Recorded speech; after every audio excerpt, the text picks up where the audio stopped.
들기름, 들깨하면 무엇이 생각나시나요? 들기름에 북어와 미역을 구수하게 볶아 시원한 북어 미역국을 끓여 먹어도 정말 맛이 있지요. 건강에도 좋다는 이 들기름과 들깨 잘못 먹으면 암에 걸리고 혈관 건강에도 악영향을 줘서 치매도 유발할 수 있다는 사실 알고 계셨나요? 들깨의 효능과 어떻게 먹을 때 건강을 해쳐 암에 걸리고 치매를 유발하는지, 그리고 어떻게 먹는 것이 건강하게 먹는 방법인지, 어떻게 보관하는 것이 가장 좋은 방법인지 들깨에 대한 모든 것 알려드릴게요. 건강한 삶을 위한 건강한 정보를 전해드리는 건강선생 구독, 좋아요 꼭 해주세요. 신가요? 들깨의 첫 번째 효능은 바로 관절염에 좋다는 것입니다. 무릎이나 관절 통증 때문에 병원에서 진통제를 처방받으시잖아요? 이때 처방받는 진통 소염제의 역할은 몸속의 프로스타글란딘이라는 물질의 생성을 억제하여 통증을 막아주는 것인데요. 들깨 속에 함유되어 있는 오메가3 지방산이 체내에서 염증을 일으키는 프로스타글란딘의 생성을 억제하는 데 아주 좋은 효능을 발휘합니다. 들깨가 바로 진통제의 역할을 한다는 것이지요. 들깨의 두 번째 효능은 바로 뼈 건강에 도움을 준다는 것입니다. 들깨에는 관절염과 무릎 통증을 완화시켜주는 성분이 들어있을 뿐만 아니라 바로 뼈 건강에 도움을 주는 식품인데요. 바로 칼슘 함량이 높기 때문입니다. 들깨 100g에는 390mg이나 칼슘이 함유되어 있어 뼈 건강에 아주 좋은 식품이 되는 것이지요. 들깨를 꾸준히 섭취하면 골다공증 예방에도 참 좋은데요. 골다공증은 중년 이후 노화가 진행될 때 영양 불균형이 생기면서 많이 발병하게 되는데요. 여성의 경우 폐경 이후에 골밀도가 많이 감소하여 골다공증이 발생하는 경우가 많습니다. 노인의 골반골절은 65세 이상은 30%가 1년 내에 사망하고 80세 이상은 50%가 2개월 내에 사망을 할 수 있으므로 노인의 뼈에 대한 관리는 매우 중요한데요. 골다공증의 관리는 뼈 건강을 유지하고 골절 위험을 줄이기 위해 중요합니다. 뼈 건강을 위해 들깨 꾸준히 섭취하시는 게 좋겠지요? 나이가 들면서 깜박깜박하는 일이 잦아지고 기억력에 떨어져 고민되시는 분 많으시지요? 이제 걱정하지 마세요. 세 번째 들깨의 효능은 바로 뇌 건강. 뇌신경을 튼튼하게 해주고 기억력을 높여주고 치매를 예방하는 데 도움을 준다는 것입니다. 이렇게 좋은 효능이 있는 이유는 들깨에 바로 오메가3가 풍부하게 함유되어 있기 때문입니다. 오메가3는 등푸른 생선에 많이 함유되어 있다고 알고 계시잖아요? 이것은 동물성 오메가3이고요. 식물성 오메가3인 알파리놀렌산이 들깨에 많이 함유되어 있는데요. 들깨에 함유된 지방산 중에서 60%가 바로 알파리놀렌산입니다. 이 알파리놀렌산은 뇌신경 보호에 탁월한 효과가 있는데요. 어떻게 뇌신경을 보호하느냐? 뇌신경의 염증을 일으켜 망가뜨리는 사이토가인이라는 것이 있는데요. 이것을 감소시키고요. 또 알츠하이머 치매 환자의 뇌에 많이 발견되는 베타 아밀로이드도 바로 이 알파리놀렌산이 감소시키기 때문입니다. 참치에 많이 함유되어 있다는 DHA 들어보셨지요? DHA가 대표적인 뇌 기능 강화 물질인데요. DHA가 기억력을 높이는 데 도움을 주고 학습 능력 또한 좋게 하는데요. 이 DHA는 체내에서 합성되지 않아 식품으로 섭취를 해야 합니다. 들깨에 함유된 알파리놀렌산이 흡수될 때 바로 이 DHA로 전환이 됩니다. 들깨가 뇌신경, 뇌 건강에 좋은 이유가 바로 이것이지요. 네 번째 들깨의 효능은 심장을 건강하게 하고 혈관의 노화를 막아주는 데 도움을 준다는 것입니다. 알파리놀렌산이 체내에 흡수될 때 DHA로 변환된다고 했잖아요. 그뿐 아니라 바로 EPA로도 변환이 되는데요. 이 EPA가 어떤 역할을 하냐면 바로 혈소판 응집을 억제해 혈관에 혈전이 생기는 것을 방지합니다. 그리고 혈관을 튼튼하게 하는 효능이 있어 혈관의 노화도 방지하는 것이지요. 미국의 심장협회에서는 허혈성 뇌졸중, 심장마비로 인한 돌연사, 관상동맥 질환 등의 위험을 감소시키기 위해 매주 2회 이상 오메가3 지방산이 풍부한 등푸른 생선을 섭취하는 것이 도움을 준다고 발표했습니다. 그런데 이 오메가3 지방산의 함량을 살펴보면 100g당 오메가3 지방산의 함량이 연어에는 11.5g, 고등어에는 9.9g, 들깨에는 무려 63.1g이나 함유되어 있습니다. 정말 많이 함유되어 있지요? 들깨에는 연어에 비해 5배 이상 들어있는 것이지요. 들깨를 꾸준히 드셔서 혈관도 건강하게, 심장도 튼튼하게 유지하시기 바랍니다. 5번째 들깨의 효능은 바로 변비에 좋다는 것입니다. 들깨의 껍질에는 식이섬유가 풍부한데요. 들깨 100g에는 18g 정도로 풍부한 식이섬유가 함유되어 있습니다. 이 식이섬유는 장내에서 수분을 흡수하게 되는데요. 수분을 흡수하여 대변을 무르게 하고 장 운동도 촉진하여 변비를 예방하는 데 도움을 주는 것입니다. 또한 불포화지방산이 풍부한데요. 들깨에 함유된 리놀렌산이 대장의 염증을 억제해주고 변비로 인해 발생할 수 있는 대장 질환 또한 예방하는 데 도움을 줄 수 있는 것입니다. 6번째 들깨의 효능은 바로 췌장을 건강하게 하는 데 도움을 준다는 것입니다. 들깨에 풍부하게 함유된 루테올린이란 성분이 있는데요. 이 성분이 몸 안에서 인슐린에 대한 반응도를 높이는 기능을 합니다. 이게 무슨 말이냐면 췌장에서 인슐린을 조금만 분비하게 돼도 몸 안에서 이 인슐린에 대해 반응을 잘하여 혈당이 급격히 올라가는 것을 막아주고 이렇게 되면 췌장에서 인슐린 분비를 멈추겠죠. 이렇게 췌장의 부담을 많이 덜어줄 수 있다는 것이지요. 루테올린을 통한 인슐린 반응도가 높아지면 당뇨도 예방할 수 있고 혈당 조절에도 많은 도움을 받을 수 있는 것입니다. 7번째 들깨의 효능은 알레르기성 질환을 예방하는 데 도움을 주는 것입니다. 들깨에 오메가3 지방산이 많이 함유되어 있다고 했잖아요. 이 오메가3 지방산이 염증을 억제하고 면역력을 강화시키는 효과가 있어 알레르기 증상을 예방하고 완화시키는 데 도움을 줄 수 있는 것입니다. 그리고 또 비타민 E가 풍부하게 함유되어 있는데요. 비타민 E는 항산화 작용이 뛰어나고 알레르기 반응을 일으키는 물질인 히스타민의 분비를 억제하는 효과가 있습니다. 알레르기에 처방받는 항히스타민제나 다름없는 것이지요. 8번째 들깨의 효능은 빈혈에 좋다는 것입니다. 들깨 100g에는 철분이 약 14mg 정도 함유되어 있는데요. 이는 시금치의 약 2배에 해당됩니다. 시금치보다도 철분 함량이 높아 빈혈에 도움을 줄 수 있는 것이지요. 그뿐 아니라 들깨에 함유된 비타민 B12는 조혈 작용을 도와주는데요. 조혈 작용이란 혈액 속의 혈구를 만들어내는 과정을 말합니다. 빈혈이 있는 분들이 들깨를 꾸준히 드신다면 빈혈을 개선하는 데 많은 도움을 받을 수 있는 것이지요. 이렇게 좋은 들깨 가장 취약한 단점이 있습니다. 그것은 바로 열에 약하고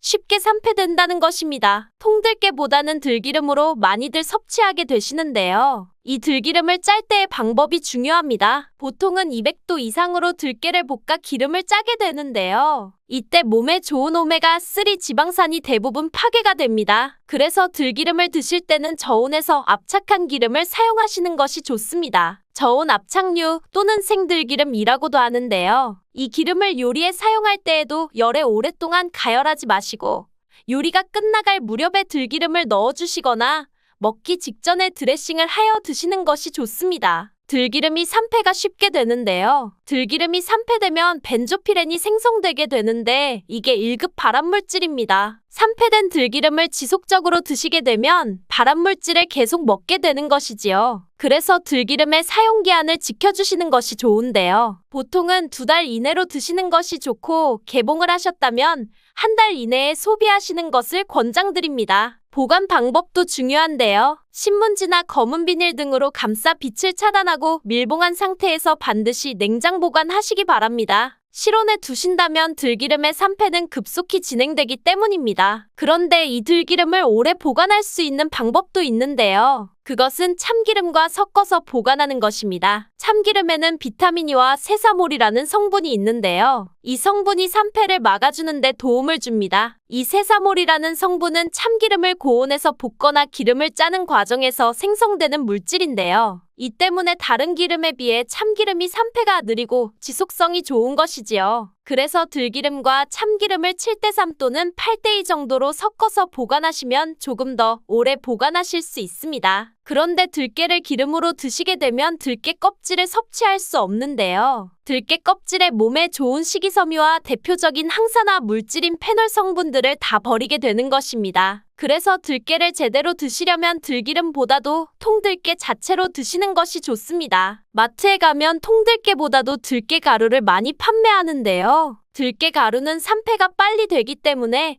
통들깨를 구매해 드시길 바랍니다. 통들깨를 구매하시면 그 안에 작은 돌이라든지 이물질이 들어있어 세척을 잘 해주셔야 하는데요. 세척하는 법 알려드릴게요. 먼저 들깨를 물에 담가 씻어줍니다. 그리고 물 위에 뜨는 것만 채로 걷어 옮겨주시기 바랍니다. 이렇게 하면 바닥에 이물질만 남는데요. 이것을 버리고 또 물에 담가 씻어주고 물 위에 뜨는 것만 채로 걷어 옮겨주시면 됩니다. 이 같은 작업을 3, 4번 반복해주면 되는데요. 이렇게 하면 통들깨를 깨끗하게 세척할 수 있습니다. 깨끗하게 세척한 통들깨는 자연 건조해 주셔도 되긴 하지만 시간이 오래 걸리니 팬에 담아 약한 불로 달궈주어 건조시켜 주시거나 쉬운 방법은 전자레인지를 이용하시면 됩니다. 전자레인지를 이용한 건조 방법 알려드릴게요. 세척한 통들깨를 접시에 담아주시고요. 이렇게 해서 5분 정도 돌려주시고요. 상태를 확인해줍니다. 아직 덜 건조되었을 거예요. 한 번에 오랜 시간 전자레인지에 돌리면 들깨가 탈 수 있으니 이렇게 5분 정도씩 돌려가며 상태를 확인해주면서 완전히 건조될 때까지 이 작업을 해주시면 됩니다. 완전히 건조된 통들깨는 그냥 스푼으로 떠서 드셔도 되고요. 먹을 만큼씩 믹서기에 갈아서 음식에 넣어 드셔도 되고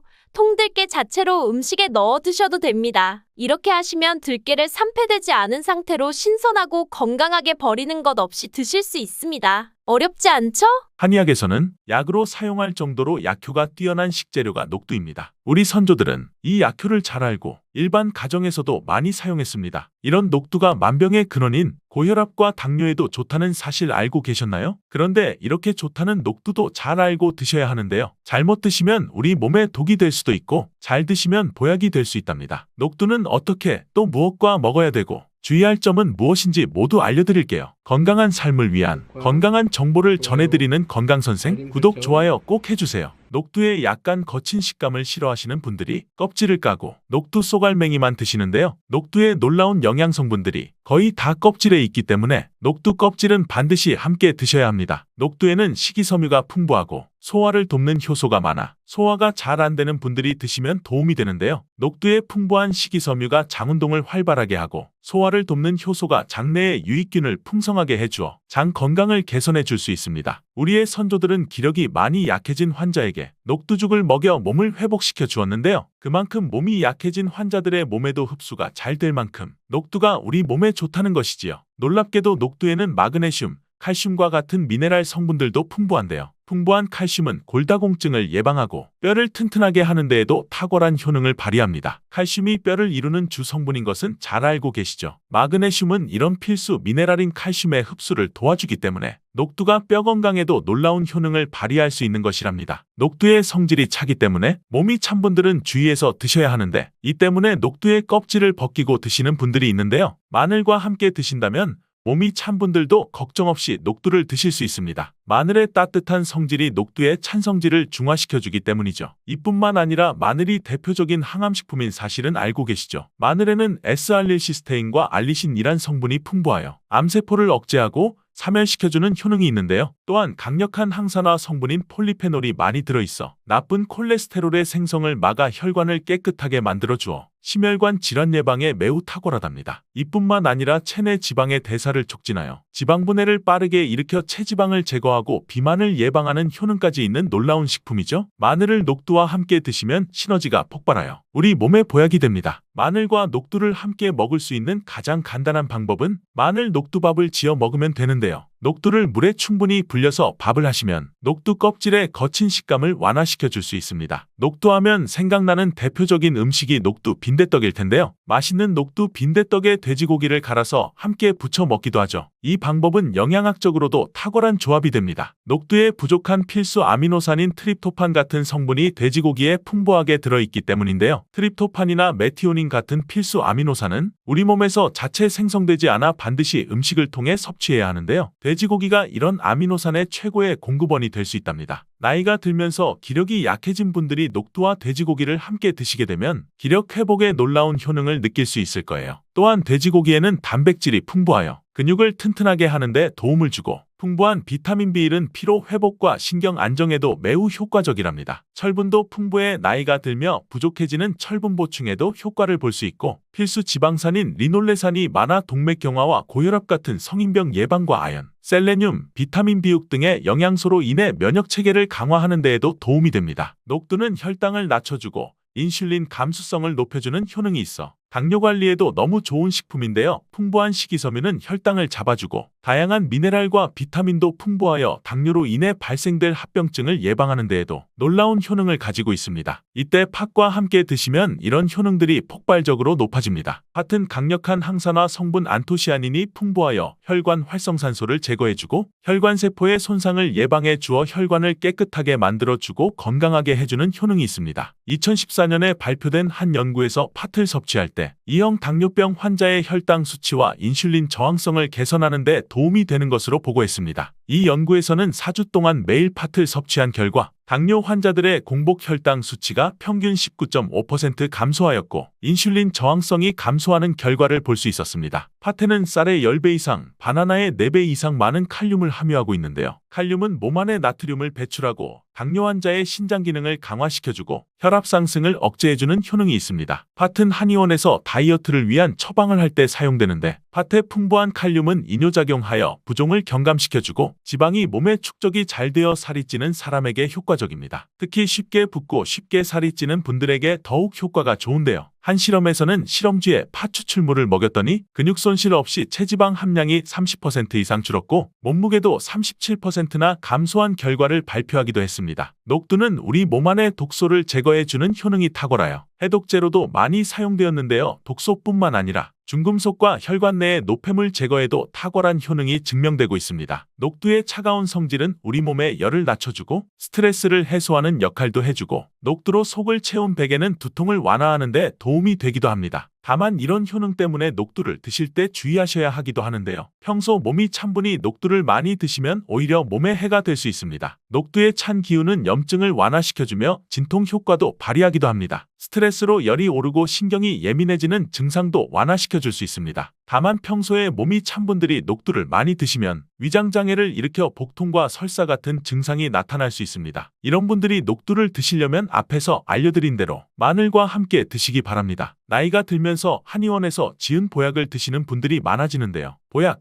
한약을 드실 때에는 녹두를 드시면 안 됩니다. 녹두가 보약의 약효를 모두 사라지게 만들 수 있는데요. 그 이유는 바로 녹두의 강력한 해독작용 때문입니다. 녹두의 해독작용은 가장 중요한 장기 중 하나인 간에 많은 도움을 주는데요. 간이 우리 몸의 독소를 해독해주는 역할을 해주는 장기이죠. 녹두는 이런 간의 기능을 도와주게 되는데 간 기능을 강화해줘 피로회복에도 효과적이지만 보약에는 상극인 것이죠. 보약의 효과도 녹두의 해독작용 때문에 전부 사라져 버릴 수 있기 때문입니다. 그래서 한의원에서 한약을 지으면 녹두, 숙주나물을 먹지 말라고 꼭 안내해 주는 것이랍니다. 이런 녹두의 해독작용은 녹두의 껍질에 있는 성분 때문에 나타나게 되는데요. 따라서 껍질을 제거하고 만든 요리나 녹두 전분으로 만든 청포묵, 녹두당면을 드시면 녹두의 해독작용은 누릴 수 없습니다. 물론 녹두 껍질을 제거해도 알맹이에도 영양성분들이 풍부한데요. 녹두의 풍부한 소화효소들로 인해 장내 유익균이 많아지고 이런 유익균이 녹두의 전분 성분을 소화시키는 과정에서 낙산염이란 성분이 만들어집니다. 이 낙산염은 소화기관에 이로운 영양성분을 공급해주어 소화기관의 면역력이 강화되고 대장암을 예방해주는 효과까지 있다고 합니다. 녹두에는 칼륨이 풍부해 나트륨을 배출해줘 당뇨 예방에 도움이 되지만 신장이 약하신 분들에게는 독이 될 수 있습니다. 신장이 약하신 분들이 녹두를 많이 드시게 되면 칼륨이 몸속에 많이 들어가게 되고 칼륨이 몸 밖으로 제대로 배출되지 못해 혈액 내의 칼륨의 농도가 높아져 고칼륨 혈증이 발생할 수 있습니다. 그렇게 되면 근육마비와 부정맥,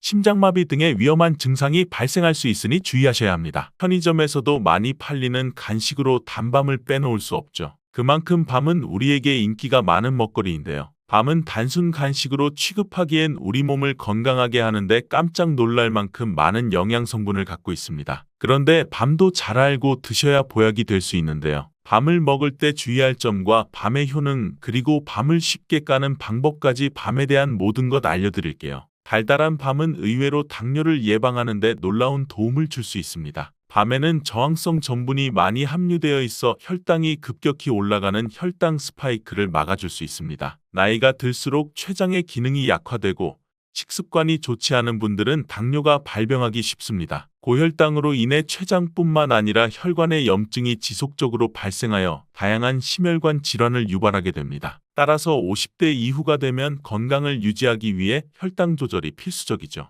혈당 조절을 위해 밤을 드시면 도움을 받을 수 있는데요. 건강하신 분들은 하루에 밤 10개를 드셔도 괜찮지만 이미 당뇨가 있는 분들은 5개 이하로 드시기 바랍니다. 밤은 노화를 방지하고 면역력을 강화하는 데에도 탁월한 효능을 발휘합니다. 그 이유는 카로티노이드라는 성분이 풍부하게 들어있는데 이 성분이 바로 강력한 항산화 물질이기 때문입니다. 카로티노이드는 항산화 효능으로 활성산소를 제거하여 세포의 노화와 손상을 예방하며 암세포의 증식도 막아줄 수 있습니다. 우리 몸을 공격하는 활성산소를 제거함으로 면역력을 강하게 하는 데 도움이 될 수 있는 것이죠. 밤은 소화기관을 건강하게 하는 데에도 좋은데요. 밤에 풍부한 수용성 식이섬유는 장 건강에 아주 유익하고 밤은 따뜻한 성질이 있어 위장을 보호하고 건강하게 해줄 수 있습니다. 실제로 밤은 배탈이 났을 때 약으로 처방되기도 하는데요. 밤에 속껍질을 차로 드시게 되면 평소 배가 차서 설사를 자주 하시는 분들에게 도움이 된답니다. 또한 밤은 피로를 회복하는 데에도 도움이 되는데 비타민 B가 풍부하게 들어있기 때문입니다. 비타민 B는 탄수화물,